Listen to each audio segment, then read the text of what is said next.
1 더하기 1은 0. 저는 이 1 더하기 1은 0 혹은 마이너스가 독불장군식 계산법이라고 생각이 돼요. 독불장군이라는 뜻은 다 아시죠? 한자로 아무도 혼자서는 장군이 될 수 없다. 그렇죠? 혼자 장군 노릇하는 게 무슨 의미가 있어요? 여기서 파생돼서 그냥 자기 멋대로 행동하는 사람을 예전에 독불장군, 근데 요즘은 이렇게 많이 이 단어를 쓰지 않는 것 같습니다. 자기 뜻을 관철시키다 보니까 남의 감정, 남의 기분, 남의 뜻과 남의 의지를 좌절시키게 돼요. 그래서 공동체인데 뭐 회사든 학교든 어느 공동체든 교회든 이런 독불장군식의 리더십 아래에서는 그 공동체가 냉소와 경멸의 분위기가 팽배합니다. 왜 그럴까요? 그 리더가 얘기해도 그 리더가 뭘 결정해도 그거 자기가 자기 뜻인데 그래서 냉소, 경멸, 무시. 그러니까 원활한 소통이 일어나지가 않는 거죠. 1 더하기 1이 0이면 다행인데 이런 공동체에서는 1 더하기 1이 마이너스까지도 가곤 합니다. 차라리 없었으면 좋겠는데 왜 여기 있어서 이렇게 마이너스를 일으킬까?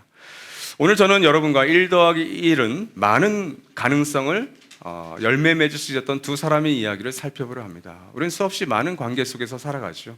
근데 나와 관계를 맺고 있는 그 사람이 나와 1 더하기 1이 돼서 2가 되고 3이 되고 4가 되면 좋겠는데 마이너스가 되는 일들은 일어나지 않는지, 아무 가치 없는 0이 되는 일들이 일어나지 않는지 함께 좀 살펴보려 합니다. 아합이라고 하는 인물을 살펴보려 할 텐데 아마 성경에 익숙하지 않은 분들은 잘 모르시겠지만 교회 생활 꽤 오래 하신 분들은 이 아합이라고 하는 왕과 그 왕의 안에 있던 이세벨이라고 하는 분을 잘 아실 것 같습니다. 근데 이 아합은 우리가 너무나도 나쁜 사람, 최악의 왕이라고 하는 평가를 받았기 때문에 잘 알아보려 하지 않는 사람 중에 하나죠. 근데 그렇게 간단한 인물이 아닙니다. 이 아합을 연구하다 보면 아합에 관한 좀 새롭지만 낯선 이야기들을 한 두 꼭지를 발견해야 되는데, 첫 번째는 이 아합이 놀랍게도 하나님 앞에 매우 겸손했던 시절이 있었다는 사실이에요. 아니, 이런 사람이 하나님 앞에 겸손했다고? 마치 북한에서 지금 다스리고 있는 그 1인자가 하나님 앞에 겸손했던 시절이 있다? 믿기지 않죠. 누군가를 우리가 나쁜 사람으로 이미지를 확고하게 되면 그 사람이 겸손하다? 그 사람이 착하다? 그 사람의 뜻이 있다? 이걸 받아들이기가 쉽지는 않습니다. 남북 이스라엘 역사에서 각각 19명의 왕이 있었습니다. 북이스라엘의 아달랴라고 하는 여왕까지 치면 20명, 남유다는 19명. 이 39명의 왕들 가운데 성경적으로 최악의 왕이 바로 이 아합이에요. 그래서 열왕기상 16장부터 열왕기하 9장까지 가장 긴 분량의 왕이 바로 이 아합과 관련된 이야기예요. 그러니까 이 아합은 굉장히 중요한 사람인데 우리가 성경에 익숙하기 때문에 아합을 최악의 평가로 받은 왕이라고 치부하지만 매우 낯선 아합의 모습도 발견합니다. 열왕기상 20장 13절에 그때 예언자 한 사람이 이스라엘 왕 아합에게 와서, 22절에는 그 예언자가 다시 이 이스라엘 왕에게 와서 말하였다. 무슨 의미예요? 아합 주변에는 놀랍게도 하나님의 말씀을 대언하는 진실한 선지자들, 참된 예언자들이 다수 있었습니다. 이름이 알려지지 않은 이 무명의 예언자도 있었고, 그 다음에 보면 아합에게 꼭 싫은 얘기만 하는 미가야라고 하는 선지자가 있었어요. 아니, 850명의 선지자들은 다 아합의 눈치와 비위를 맞춰주는데 이 미가야라는 사람은 늘 아합에게 싫은 소리, 불편한 소리, 까탈스러운 얘기를 했기 때문에 유명한 사람이었어요. 그리고 여러분이 잘 아시는 어쩌면 엘리야라고 하는 대선지자도 이 아합과 교제하고 교류했던 사람이었습니다. 근데 여러분, 거짓 예언자들과 달리 이 참 예언자들은, 엘리야나 미가나 이 무명 예언자는 하나님의 말씀에 근거한 불편한 얘기를 했어요. 그럼 절대 군주자였던 이 아합은 어떻게 했을까요? 저 같으면 그런 사람 다 쳐버렸을 것 같아요. 오지 말게 하고 교제하지 않고, 왜? 북이스라엘 왕국의 왕이니까 그 사람도 출입을 멈추게 해, 아니면 입을 닫게 해.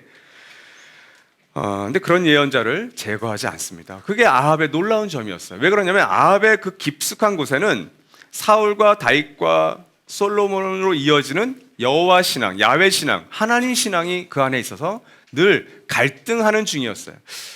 신약 성경의 초반에 보시면 헤롯 왕이 그 세례 요한에 대해서 굉장히 싫은 얘기하고 자기의 결혼 생활에 대해서 뭐라고 얘기하고, 그러니까 싫었지만 그 세례 요한의 말을 달갑게 들었다라는 표현이 있죠. 아합도 그런 인물이었습니다. 하나님을 믿는 마음이 있었기 때문에 이 예언자들을 무시하지 않았던 거죠. 그 하나님의 신앙이 존재했다는 대표적인 예가 21장 27절 29절에 있는데 같이 읽죠. 시작. 아합은 이 말을 듣고는 자기 옷을 찢고 맨몸에 굵은 베옷을 거치고 금식하였으며 너는 아합이 내 앞에서 겸손해진 것을 보았느냐? 그가 내 앞에서 겸손해졌기 때문에. 놀라운 점이죠. 우리가 살펴볼 나봇의 포도원 사건 이후에 하나님께서 이거 너무 괘씸하다, 이것으로 내가 너의 왕조를 내가 다 무너뜨리겠다, 이런 마음을 품으셨는데 곧장 이 아합이 그 말씀을 듣고 회개하고 금식하고 겸손하니까 하나님 이런 평가를 하시는 거예요. 내 앞에서 겸손해진 겸비해진 이 아합을 보고 있느냐? 내가 당장에 그에게 저주와 심판을 내리진 않겠다. 하나님 이렇게 얘기하세요. 아합은 엘리야 선지자가 와서 심판했을 때, 경고를 내렸을 때 겸비한 마음을 가졌던 사람이구나. 그러니까 여러분, 우리가 어떤 악한을 만나고 어떤 사람을 대할 때 하나님께서 경고하시면 어떤 정치인, 경제인, 어떤 지도자도, 어떤 독재자도 이런 마음을 품을 수 있다는 것을 좀 열어두시면 좋을 것 같습니다. 이게 저에게는 아합의 낯선 모습이었고요. 두 번째는 이 아합은 불안정했던 왕이 위에 있었기 때문에 안정된 왕위 계승을 꿈꿨던, 소망했던 사람이에요. 그걸 위해서 엄청난 노력을 하게 됩니다. 사울과 다윗, 솔로몬 통일 왕국 이후에 남유다는 초대 왕이었던 솔로몬의 아들 르호보암부터 19대 왕이었던 시드기야까지 약 345년 동안 그 단일 왕조로서 이어집니다. 무슨 말이에요? 르호보암과 19대 왕 시드기야까지 다 다윗의 혈통이라는 거죠. 한 왕조예요. 우리 이씨 왕조가 조선 500년이죠. 그거가 비슷해요. 그런데 북이스라엘은 약 200년이에요. 그러니까 19명의 왕씩은 비슷한데, 아니 북이스라엘은 한 명의 왕이 더 있잖아요. 20명의 왕인데 아달랴가 6년 동안 통치를 하니까 짧지 않은 시간이에요. 근데 200년밖에 통치를 안 했어요. 아니 19대 왕인데 여기는 345년, 여기는 200년. 무슨 차이일까요? 북이스라엘은 9번의 쿠데타를 경험합니다. 왕조가 생겨요. 그래서 8명의 왕이 다 쿠데타로 죽어요, 비참하게. 근데 그것이 초기에 몰립니다. 그리고 말기에 몰립니다. 근데 이 아합은 4대 왕조거든요. 4대 오므리 왕조의 두 번째 왕인데, 첫 번째 왕조의 왕이었던 여로보암의 아들 나답, 2대죠. 이 2대였던 나답이 2년 만에 쿠데타를 맞습니다. 2대 왕조였던 바사의 아들 엘라도 2년 만에 쿠데타를 맞이합니다. 2년을 못 넘겨요. 3대 왕조였던 시므리는 불과 7일 만에 실각하고 죽임을 당합니다. 쿠데타를 맞아요. 그 네 번째 왕조였던 이 오므리 왕조가 드디어 왕권을 쟁취합니다. 아합에게 어떤 마음이 있었을까요? 2대는 2년을 못 가는구나. 나도 2년 안에 죽을 수도 있겠구나. 그러니까 그의 관심은 계승에 있었어요. 내 아들과 내 손자까지 좀 흘러갔으면 좋겠다. 이 왕위 계승을 위해서 선택한 아합의 결정은 혼인이었습니다. 우리나라 역사를 보더라도 그렇고 전 세계적으로도 그렇죠. 또한 오늘날 여러 재벌가들이라든지 어떤 기득권을 갖고 있는 사람들은 그 혼인을 통해서 그 관계를 맺습니다. 그 기득권을 유지하기 위해서 그렇게 하는 거죠. 이 아내 이세벨은 페니키아의 공주였습니다. 성경에서는 두로와 시돈 지역, 가나안의 서쪽 지역입니다. 이 지역의 아버지 엣바알, 바알과 함께하는 자라는 뜻인데, 이 엣바알의 딸이면서 공주였습니다. 이 이세벨과 결혼을 통해서 아합은 자신의 왕위를 잘 계승하려고 했던 거예요. 우리가 여러 다양한 이유로 결혼할 수 있죠. 근데 이 아합은 자기의 왕위에 너무 관심이 많았어요. 근데 불행하게도 이 이세벨은 그녀의 모국이었던 페니키아의 주신이었던 가나안의 주신 바알이 자신의 하나님이었어요. 그 바알의 아내 격인 아세라가 또 하나님인 거죠. 바로 이 바알과 아세라의 열혈 신자가 바로 이세벨이었습니다. 저희도 그렇죠. 다르게 비교하기가 좀 어렵지만 교회라고 하는 공동체나 종교를 보더라도 남성들보다는 여성들이 종교심이 더 강하다라는 것은 통계적으로 맞습니다. 이세벨은 너무 열심히 있었던 신앙인이었어요. 여러분, 아합의 정치적인 셈법으로 결혼한 이세벨과의 결혼, 이 동역, 과연 아름다운 동역을 가져왔을까요? 저는 정말 그랬기를 바랍니다. 애처가였던 아합이었기 때문에 이 이세벨과의 그 결혼과 그 생활이 정말 아름다웠으면 좋겠어요. 우리 그 사건으로 들어가 보겠습니다. 열왕기상 21장 1절 7절, 1절은 자매님들, 2절은 형제님들, 7절은 다 같이 한번 읽어보시죠. 자매님들 먼저 읽어주십시오. 시작. 그 뒤에 이런 일이 있었다. 이스라엘 사람 나봇이 이스라엘 땅에 포도원을 하나 가지고 있었는데 그 포도원은 사마리아의 왕 아합의 궁 근처에 있었다. 아합이 나봇에게 말하였다. 그대의 포도원이 나의 궁 가까이에 있으니 나에게 넘기도록 하시오. 나는 그것을 정원으로 만들려고 하오. 내가 그것 대신에 더 좋은 포도원을 하나 주겠소. 그대가 원하면 그 값을 돈으로 계산하여 줄 수도 있소. 나봇이 아합에게 말하였다. 제가 조상의 유산을 임금님께 드리는 일은 주님께서 금하시는 불경한 일입니다. 아합은 이스라엘 사람 나봇이 그 포도원을 조상의 유산이라는 이유로 양도하기를 거절하였으므로 마음이 상하였다. 화를 내며 궁으로 돌아와서 침대에 누워 얼굴을 돌리고 음식도 먹지 않았다. 그러자 그의 아내 이세벨이 그에게로 와서 무슨 일로 그렇게 마음이 상하여 음식까지 들지 않는지를 물었다. 왕이 그에게 대답하였다. 내가 이스라엘 사람 나봇에게 그의 포도원을 내게 넘겨주면 그 값을 돈으로 계산해 주든지 그가 원하면 그 대신 다른 포도원을 주든지 하겠다고 했는데 그는 자기의 포도원을 내게 줄 수가 없다고 하였어. 그 때문이요. 다 같이. 그러자 그의 아내 이세벨이 그에게 말하였다. 당신은 현재 이스라엘을 다스리는 임금님이 아니십니까? 일어나셔서 음식을 드시고 마음을 좋게 가지십시오. 내가 이스라엘 사람 나봇의 포도원을 임금님의 것으로 만들어 드리겠습니다. 네, 어떠세요? 뭐 짧게 읽었지만 1절 7절에 어려운 내용이 없죠. 전체적인 분위기를 아마 아셨을 겁니다. 사실 이 본문 말씀은 아합과 이세벨이라고 이 부부관계 속에서 아합에게 가장 절실한 도움이 필요했던 순간이었습니다. 이 도움의 순간에 사실은 이세벨의 결정을 따랐기 때문에 아합을 비롯한 이 오므리 왕조는 하나님의 심판을 맞게 됩니다. 정말 작은 일상에서의 한 사건인데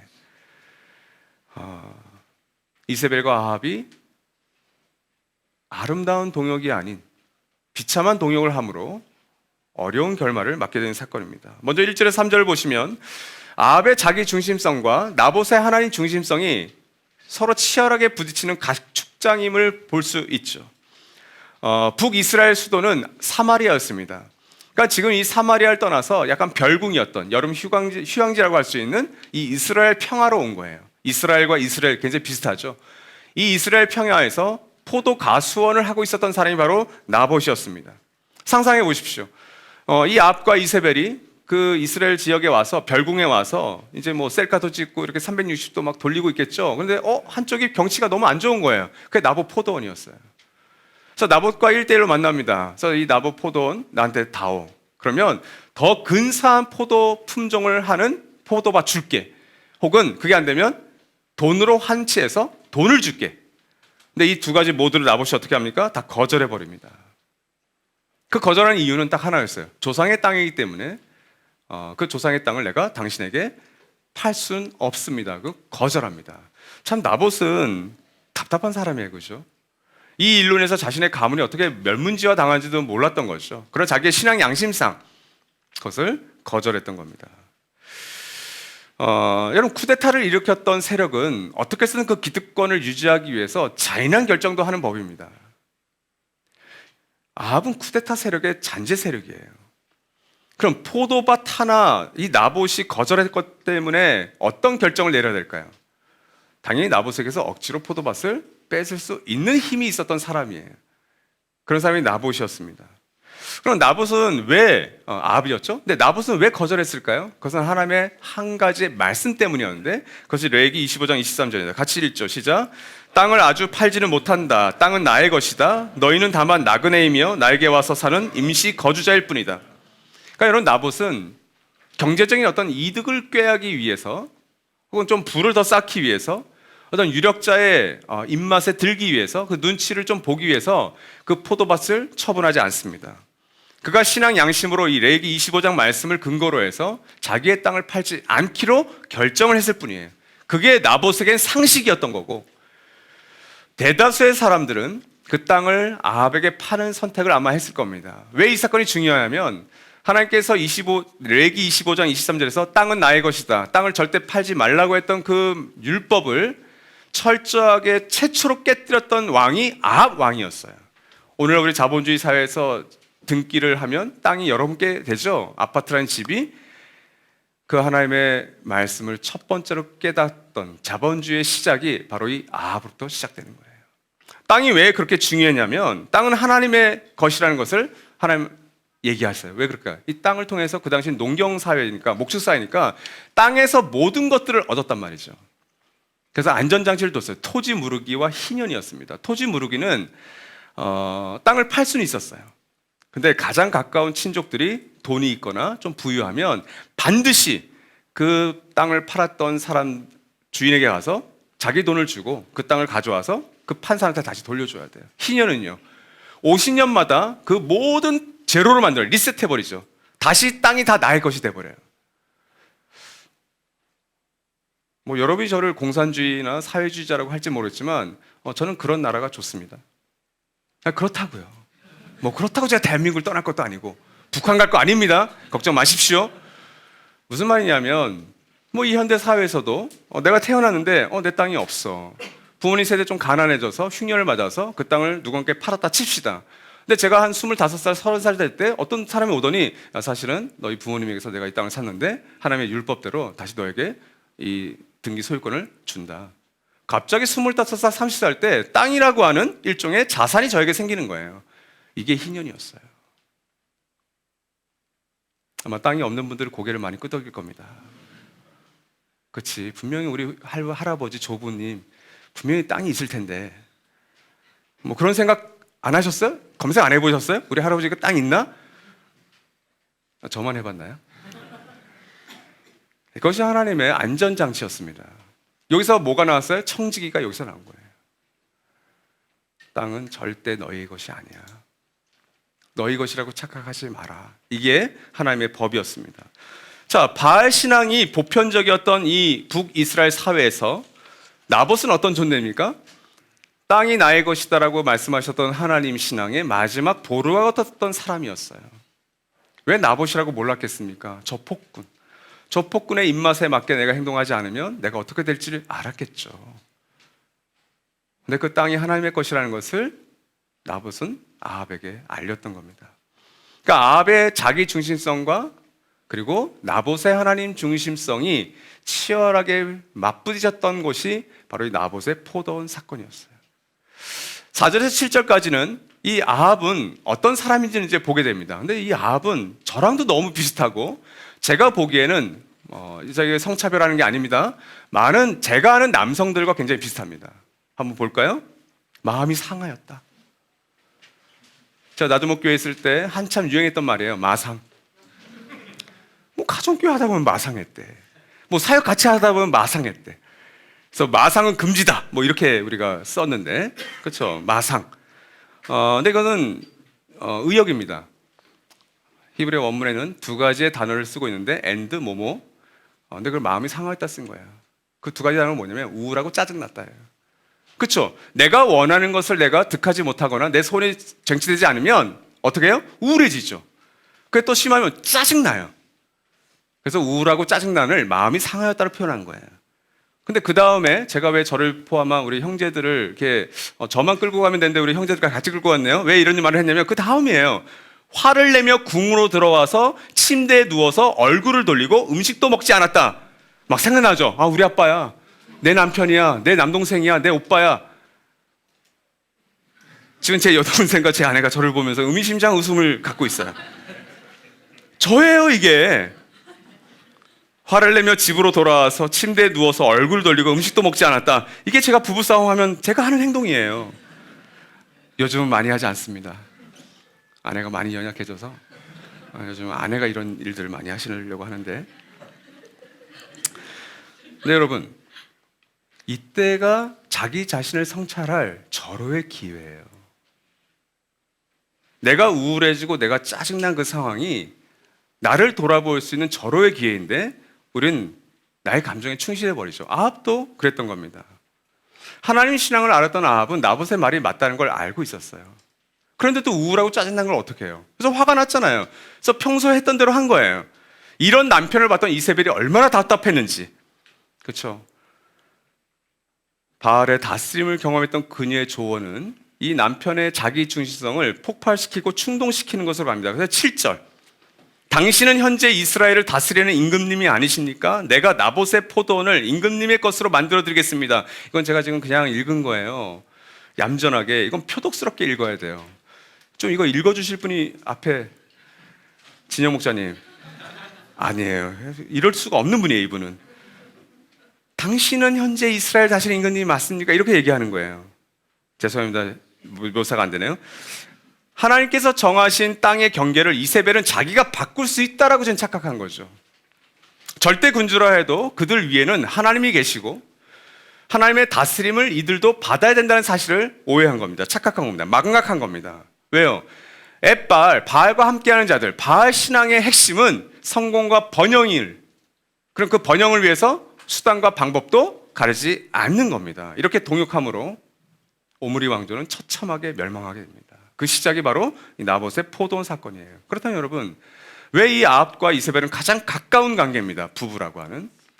왜 이 두 사람은 그렇게 아름다운 동역을 할 수 없었을까? 두 가지의 이유를 함께 적용해 보려고 합니다. 따라합시다. 다른 종류의 다스림. 핵심은 다스림이에요. 이세벨이 얘기하죠.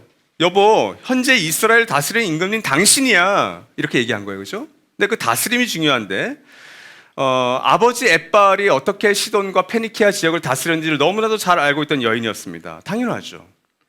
여러분 아직 결혼을 미루거나 결혼을 아직 안 하시고 비혼으로서 일생을 살아가려고 하시는 분도 이 자리에 계실 겁니다만, 결혼을 하셨고 경험이 있으시다면 어때요? 내 배우자도 너무 다른 문화와 분위기에서 가풍에서 자라신 분들이 많죠. 그래서 어떻게 하십니까? 나중에 결혼해서 그걸 알잖아요. 연애할 때는 다 비슷하죠. 제가 1부 때도 말씀드렸어요. 제 연애사를. 제가 아내랑 2주 연애하고 결혼했거든요. 도박을 한 거예요. 저는 도박을. 제가 너무 순진했어요. 연애를 하면 결혼해야지. 그런 거 아닙니까? 그렇게 생각을 했던 것 같아요. 물론 다른 이유가, 결정적 이유가 있었어요. 그것 때문에 제가 결혼한 건데. 그리고 이제 미국으로 가서 당신이 결혼하러 이제 온 거죠. 그럼 여러분 나중에 결혼을 해서 이제 진짜 살았을 때 얼마나 힘들었을까요? 아마 저의 아내도 저랑 헤어질 결심 많이 하셨을 거예요. 물어보진 않았어요. 저는요. 저는 그런 결심까지는 하지 않았어요. 다만 진짜 힘들다. 왜? 저희 어머니와 저희 아버지의 분위기와 우리 장인 장모님의 어떤 분위기, 또 아내가 거기서 배웠던 분위기가 너무 다르니까. 이세벨과 아합도 마찬가지였습니다. 아합은 하나님의 다스림을 알고 있었던 사람이지만 이세벨은 전혀 다른 다스림을 가지고 있었어요. 경험하고 있었어요. 그래서 이 다스림과 관련해서 이 페니키아 지역, 이 가나안의 주신이었던 바알이 다스리는 세상은 어떤 세상입니까? 자기의 기득권을 지키기 위해서 이 피라미드 꼭대기에 있는 기득권, 이들은 자신들의 성공, 자신들의 성취, 자신들의 가진 것들을 지키기 위해서 못 가진 자와 가진 자로 구분하고 노예와 주인을 구분하고 그리고 부자와 가난한 자로 구분합니다. 철저하게 계급화해서 자기의 것들을 지키려고 노력했던 사람들이에요. 그게 다스림이에요. 그러니까 이세벨이 당신이 현재 이스라엘의 왕이 맞습니까? 라고 하는 것은 당신 이게 바른 다스림이에요? 이렇게 반문하고 있는 거죠. 성경에서 다스림은 두 종류로 긍정적인 것과 부정적인 것으로 나타납니다. 긍정적인 다스림은 창세기 1장 18절에서 모든 생물을 다스려라 정복해라. 우리 한번 같이 읽어볼까요? 창세기 28장인데 같이 읽죠. 시작. 하나님이 그들에게 복을 베푸셨다. 하나님이 그들에게 말씀하시기를 생육하고 번성하여 땅에 충만하여라. 땅을 정복하여라. 바다의 고기와 공중의 새와 땅 위에서 살아 움직이는 모든 생물을 다스려라. 정복하라, 다스리라를 잘못 오해해서 기후라든지 자연 생태계를 파괴했던 역사가 분명히 있었습니다. 근데 정복과 다스림이 약간 공격적인 단어인데 이 정복과 다스림이 어디에 걸려 있어야 돼요? 하나님께서 그들에게 복을 베푸셨다. 하나님의 복과 연결되어 있어야 돼요. 여러분이 엄마 아빠로서 크리스찬으로서 가정에서 자녀에 대한 어떤 권리를 갖고 계시죠. 때론 자녀들에게 때론 명령도 해야 되고 굴복시킬 때도 있고 복종시켜야 될 때가 있어요. 그런데 그게 하나님의 복과 연결되어 있을 때 그 다스림은 괜찮아요. 그래서 잠언에서는 아이들에게 매까지 들라고 했잖아요.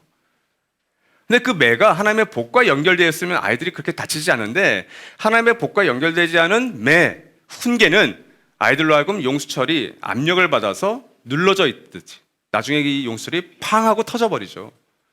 바로 그 다스림이에요. 선한 다스림. 각각의 생명이 조화를 이루어서 건강한 생태계를 이루는 하나님의 블레싱, 복과 연결된 다스림이 긍정적인 다스림입니다. 아합은 알고 있었지만 이세벨은 몰랐던. 이세벨의 다스림은 어떤 다스림이냐면 이 7절에 당신이 지금 이스라엘 다스리는 사람이 맞습니까? 다스리다가 창세기의 라다라고 하는 다스림과 다른 단어예요. 근데 이 7절의 다스림의 두 번째 뜻이 있어요.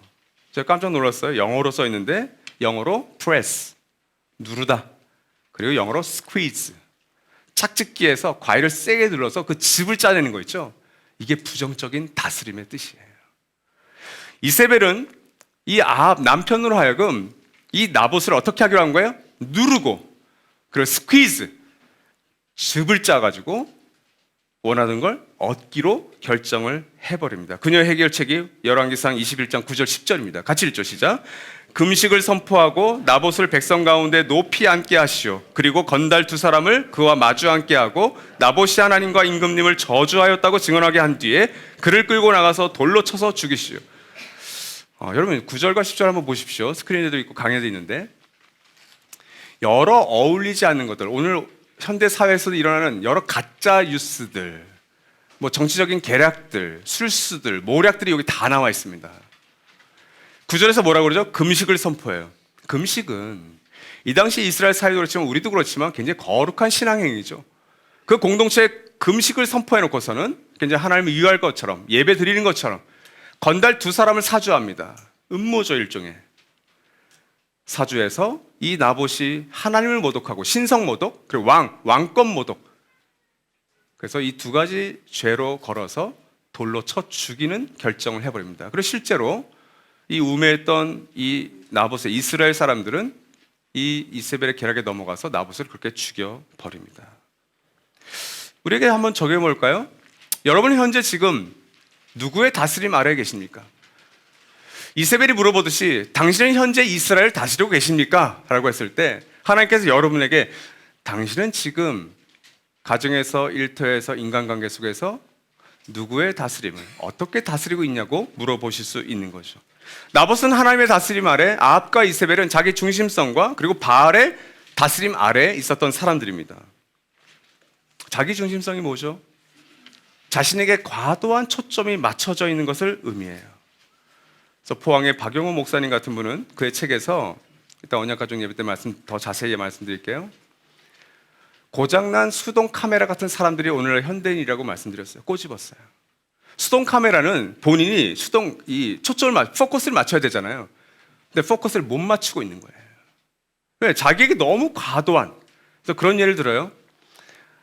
오늘날 태어난 지 한 달 된 아이들의 사진이 부모들이 막 찍어주겠죠. 막 100일 됐다, 뭐 이렇게 100일.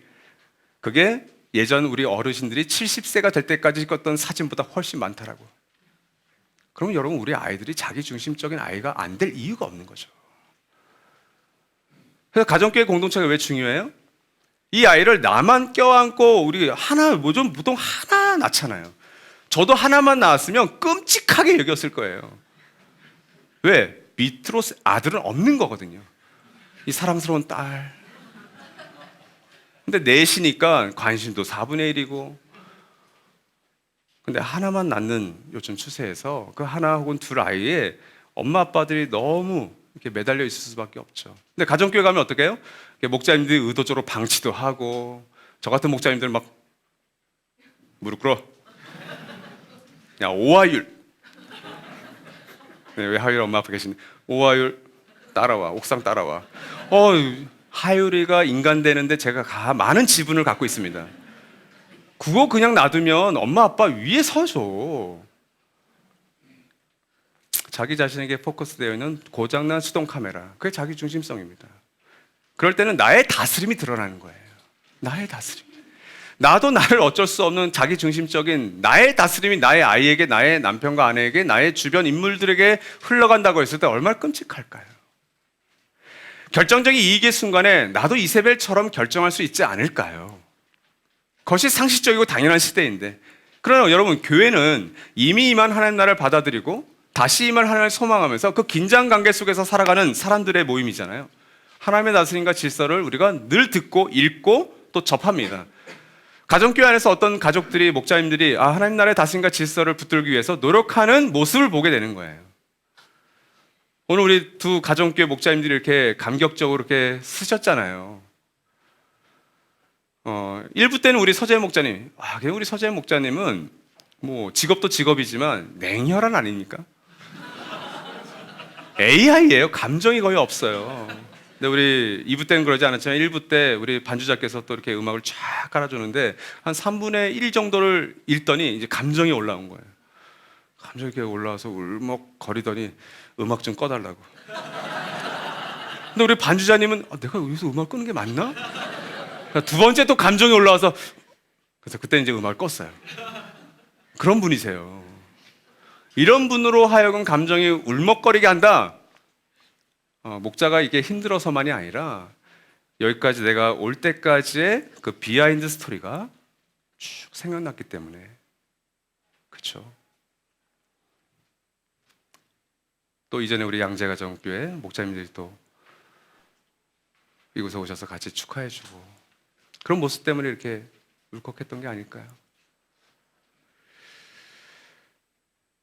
이분들 안에 하나님 나라, 하나님의 다스림과 질서를 드러내려고 하는 마음이 있었기 때문에 깨어지고 망가진 세상에서 세상의 질서와 다스림을 따라가기도 참 벅찬데 지키기 어렵게 보이는 이 하나님의 다스림과 질서를 우리가 따를 때에만 비로소 크리스찬과 교회답게 살아갈 수 있는 거죠. 바로 그 다스림 아래에 있는 사람들만 바른 도움을 하는데 바로 다른 종류의 도움을 이세벨은 구했어요. 여러분, 자신이 원하는 바를 이루지 못했을 때 우울과 짜증이 나는 것, 화나는 것은 어떻게 보면 은혜입니다. 왜 그게 은혜일까요, 여러분? 4절에서 아합 상태, 화가 나고 돌아서고 우울하고 짜증난 게 왜 은혜일까요? 그 상태에서 그와 가장 가까운 사람이 공동체가 어떤 영향을 주느냐에 따라서 그 은혜의 열매를 맺을 수 있어요. 근데 이 아합은 그 우울과 짜증을 화를 내고 음식을 먹지 않고 이세벨의 도움을 받음으로 말미암아 폭발시켜 버린 거죠. 여러분도 우울하고 짜증 날 때가 있지 않습니까? 저는 요즘 지금 상태가 좋은 것 같아요? 아니요, 저는 오늘 아침부터 우울하고 약간 짜증이 났었어요. 어제 우리 언약가족 소그룹 리더 리트릿을 했거든요. 어젠 진짜 더 우울하고 짜증 났었어요.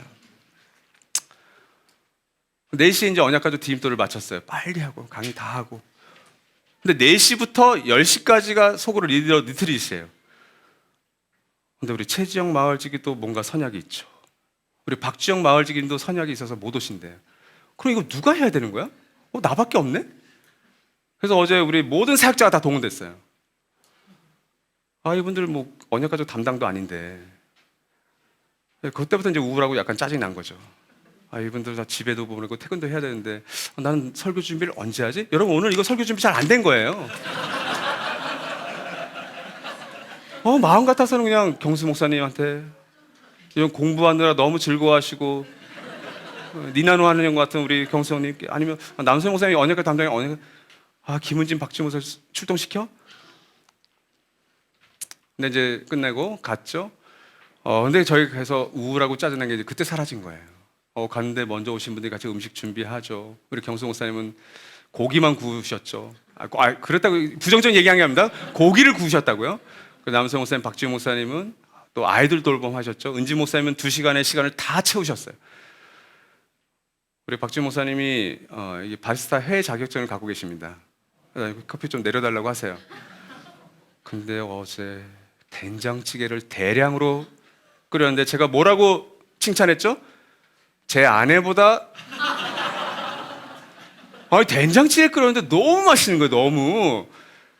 그래서 우울과 짜증이 사라졌어요. 왜 그랬냐면 그 한 명 한 명의 전문 사역자들과 먼저 와서 섬기시는 그 언약가족들, 누군가는 또 맛있는 도너츠와 꽈배기를 사오시는 그 모습들, 아이들을 데려와서 같이 우리 하윤이 하준이 와서 또 동생들 그 모습이 천국을 경험해요. 천국을. 내 우울과 짜증을 만약 내가 사역자들에게 폭발시켰거나 우리 마을 지도자들 왜 못 와? 야, 너희들 설교해. 이렇게 만약 폭발시켰다면 전 아합의 길로 갔던 거고. 무슨 말인지 아시겠죠? 이때 이 이세벨이 돕는 배필로서 등장합니다. 돕는 배필이라는 히브리어가 에제르 케네그도인데 이 이세벨은 어떻게 등장합니까? 창세기 1장 18절에 나오는 단어예요. 돕는 배필. 근데 유교 문화권에서는 남성 밑에 있는 여성이라고 하는 부정적인 인식이 있어서 우리가 좀 쓰기가 그렇지만 성경의 원어로 이 에제르 케네그도는 에제르는 도움입니다. 근데 이 케네그도가 중요해요. 케네그도는 동등한, 서로 상등한 그 입장에서 돕는. 그러니까 에즈르 케네그도라는 돕는 배필은 남자를 일방적으로 서포트하는 내조의 여왕 이런 식이 아니라는 거죠. 남자와 여자가 동등하게 서로에게 돕는 짝, 돕는 사람, 돕는 배필이라는 의미로 에즈르 케네그도를 썼던 거예요. 위에서 지배하거나 아래서 복종하고 순종하는 관계가 아니었던 거죠. 서로 동등한 높이에서 상대방이 진짜 사람답게. 제가 결혼식 주례할 때 자주 쓰는 표현인데, 체호남 혹은 강정이라는 게 있다면 그 부모님이 그 아이에 대한 소망과 희망을 품고 지어주었던 그 이름에 가장 걸맞게 사랑해주고 아껴주는 의미. 그게 에제르 케네그도입니다. 하지만 자신의 힘과 노력으로 우리는 도울 수 없다는 걸 알죠. 왜요? 한 사람을 평생 사랑하는 것도 너무 어려워요. 힘들어요. 도움을 의미하는 이 에젤의 진짜 의미를 담고 있는 시편 121편 1절 2절 말씀 같이 한번 읽죠. 시작. 내가 눈을 들어 산을 본다. 내 도움이 어디에서 오는가? 내 도움은 하늘과 땅을 만드신 주님에게서 온다. 내 도움인데 나의 도움이 나의 힘과 나의 어떤 능력으로 돕는 게 아니죠. 이 도움은 어디서 와요? 주님에게서 오는 도움. 그러니까 하나님의 도움으로 내가 누군가를 돕는 게 에제르 케네그도의 진짜 의미라는 거예요. 여러분이 아이를 정말 도울 수 있다고 생각하세요? 더 엇나갈걸요? 요즘 이건 제 아들이 듣지 않으니까 어떤 아들인지 다 아시잖아요. 요즘 그 아들에게 엄마 아빠의 역할은 그렇게 중요하지 않은 것 같아요. 어려 엄마를 통해서 잔소리 맨날 큰 소리가 들려요. 저도 혼낼 때는 엄청나게 혼냅니다. 근데 요즘 우리 아들은 어디서 사랑과 기쁨과 행복을 누리냐면 여자친구를 통해서 156일이 되셨어요. 얘는 아빠 생일 때 카톡 하나도 안 보내는 애예요. 근데 여자친구는 장문의 카톡을 쓰죠. 시를 써요, 애가. 에제르 케네그도를 만난 거죠. 사랑하는 여러분, 저는 이게 아합과 이세벨의 가장 아쉬운 장면이에요. 아합에게는 여호와 신앙이 남아 있었어요. 만약 이세벨이 바알 신앙이 아니라 그 나봇의 하나님의 신앙으로 조금만 도왔다면 아합과 이 이세벨의 오므리 왕조는 더 많은 긴 시간을 갈 수 있지 않았을까. 결국 이 두 사람과 가정과 한 왕조를 파국을 초래했던 이 이세벨의 도움은 어떤 결과를 가져옵니까? 열왕기상 21장 25절이 이 나봇의 포도원 사건에 대한 결론입니다. 같이 읽죠. 시작. 자기 안에 이세벨의 충동에 말려든 아합처럼 주님께서 보시기에 이렇게 악한 일을 하여 자기 목숨을 팔아버린 사람은 일찍이 없었다. 여기서 충동했다는 단어가 휘저었다, 선동했다는 뜻입니다. 이세벨이 아합을 선동하고 휘저어버려요. 번역을 잘한 거죠. 자기 목숨을 팔아버렸는데 무엇이에요? 정말 가치 없는 것.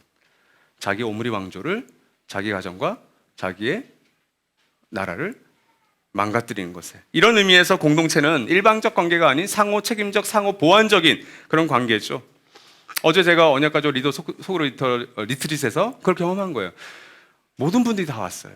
리더. 우리 한 자매는 몸이 안 좋은데도 목사님께 말씀드리고 왔어요. 거기서 너 몸이 안 좋으면 중간에 나와. 진짜 와서 밥은 먹었었나요? 밥만 먹고 가셨네요. 밥은 먹고 가신 거예요. 얼굴이 창백해져요. 몸살이 걸렸던 것 같아요. 너무 감사했어요. 그 시간, 그 자리를 지키려고 왔다가 조용히 인사하고 간 거예요. 그리고 아이들까지 다 데려요. 아이들이 또 떼거지로 있더라고요. 근데 그 아이들도 너무 근데 그게 다 우리 사역자들과 함께했던 언약가족들 리더들이 섬겨주셨기 때문에 가능한 일이에요. 해운교회 워터파크 사역을 참 우리가 잘 했으면 좋겠어요. 여러분, 왜 그 7월 한 중간에 왜 다른 교회 그 행사에 우리가 함께 동참하려고 할까요? 여러분, 우리가 갖고 있는 시간과 에너지와 재정과 우리가 갖고 있는 은사와 재능을 밖으로 흘려보내지 않는 섬김과 봉사가 없으면 우리는 곪아요. 이 안에서 계속 싸우시게 될 거예요.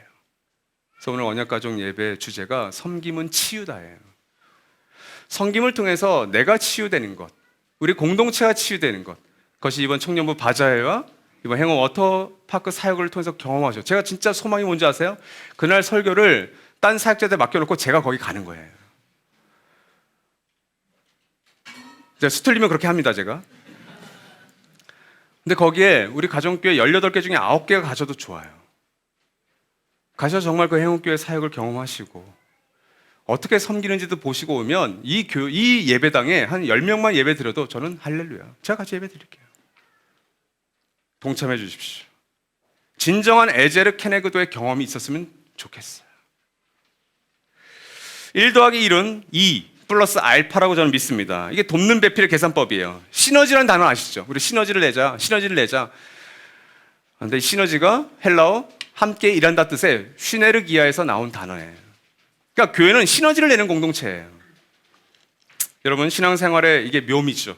여러분의 가정 일터, 이번에 우리 파송된 2개 가정교회, 또 앞으로 파송될 그 가정교회와 청년 결 안에서, 여러 사역팀 안에서, 가능하면 여러분의 일터 안에서도 이 시네르기아, 함께 일하면서 하나님의 플러스 알파를 경험할 수 있는 우리 공동체, 또 여러분 되시기를 주님의 이름으로 소망합니다. 이 시간 1분 동안 오늘 예배와 들었던 말씀을 기억하면서 잠시 묵상하도록 하겠습니다. 하나님 아버지,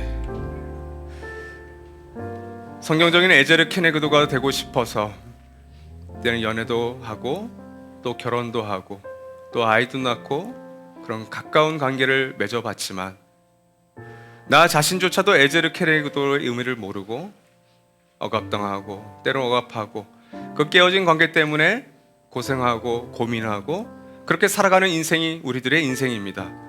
주님, 감히 가정교회라고 하는 내밀한 공동체를 세워갈 때 내 자기 중심성이 폭발하는 것이 아니라 우울하고 짜증날 때 그 공동체의 중심 예수 그리스도를 바라볼 수 있는 우리에게 도와주시옵소서.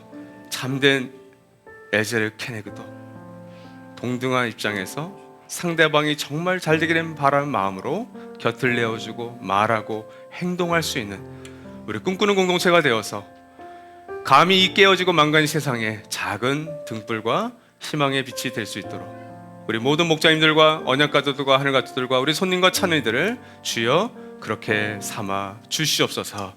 지금은 성부, 성자, 성령 삼위 하나님의 사랑하심과 은혜 주심과 동행하심이 오늘 예배와 말씀을 듣고 참된 에제르 케네그도, 하나님의 다스림을 받아 하나님의 도움을 흘려보내는 그런 개인과 공동체가 되기를 바라는 우리 모든 사람들 위해 영원히 함께 하실 것을 간절히 축원하옵나이다. 아멘.